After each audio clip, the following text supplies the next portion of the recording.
संयुक्तो यदि भवति शक्तः प्रभवितुं न चेदेवं देवो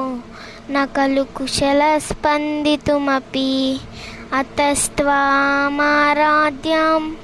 हरिहरविरिञ्चादिभिरपि प्रणम्तुं स्तोतुं वा कथमकृतपुण्यः प्रभवति तनीयां सम्पांसं तव चरणपङ्केरुहभवं विरिञ्चिं सञ्चिन्वन्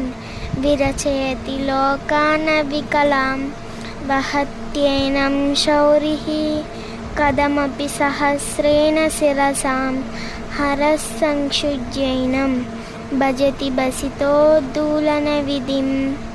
अविद्यानामन्तस्तिमिरमिहिरद्वीपनगरी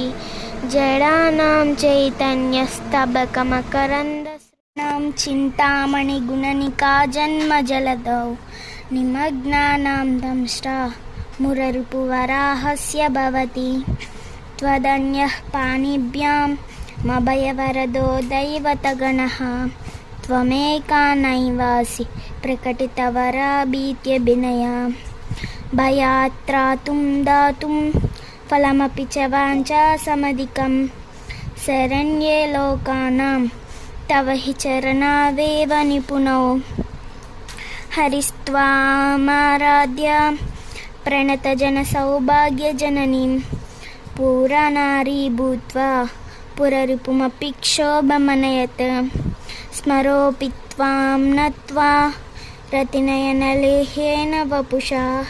मुनीनामश्यन्तः प्रभवति हे मोहाय महत्।